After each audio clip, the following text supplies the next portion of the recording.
Bonjour à toutes. Aujourd'hui, on se retrouve pour une petite vidéo où je vous parle un petit peu des lectures que je lis en ce moment. Donc du coup, je lis qu'un livre que j'ai bientôt fini et j'en ai emprunté deux de plus à la bibliothèque.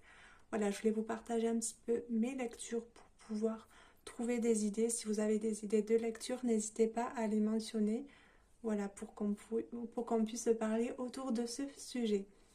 Du coup, à la bibliothèque, j'ai emprunté ce livre Tous nos jours parfaits.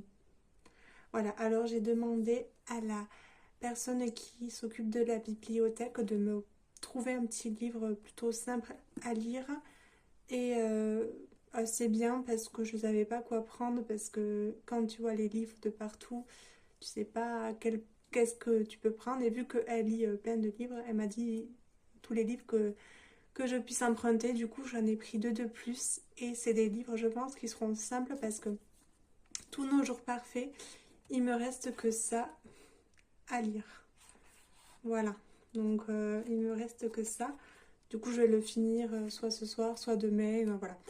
Donc, tous nos jours parfaits, ce sont deux personnes, Violette et Finch, qui se sont retrouvées au-dessus euh, de je sais pas quoi d'ailleurs.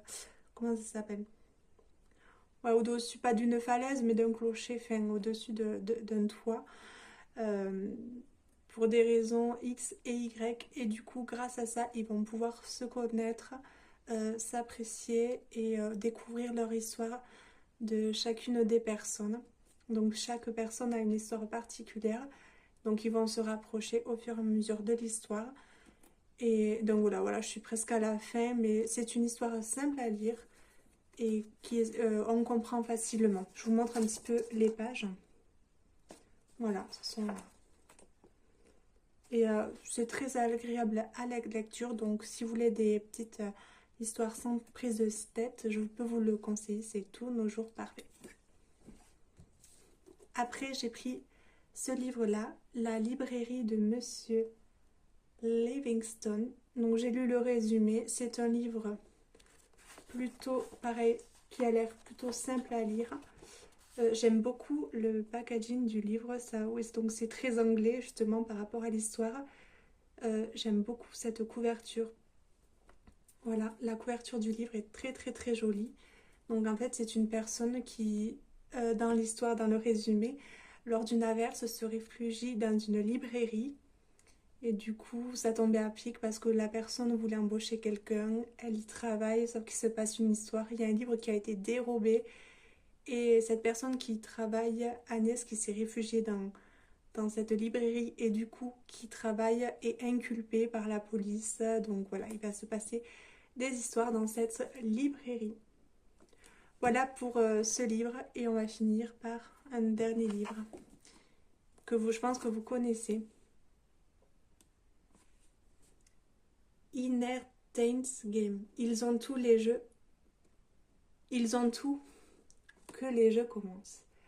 Pareil, la couverture de livre est très agréable. J'aime beaucoup. Donc du coup, c'est une personne qui a plutôt des problèmes financiers. Elle rêve d'une bourse d'études pour entrer à l'université et d'un coup, elle hérite de pas mal, d'une fortune d'un célèbre milliardaire qui lui lègue sa fortune. Sauf qu'elle ne connaît pas cette personne. Et du coup, il y a quatre petits-fils du défunt qui veut toucher l'héritage aussi. Donc voilà, il va se passer des choses sur ce livre, savoir pourquoi elle a hérité, qu'est-ce qui se passe. Donc il a l'air vraiment sympa. Et pareil, voilà, les lectures, les pages, assez agréables pour pouvoir lire. Donc voilà pour cette courte vidéo qui peut être agréable pour pouvoir trouver des astuces, pour pouvoir lire des choses comme ça. Donc si ça vous a plu, mettez un petit pouce, un petit commentaire, ça fait plaisir. Et je vous dis à la prochaine.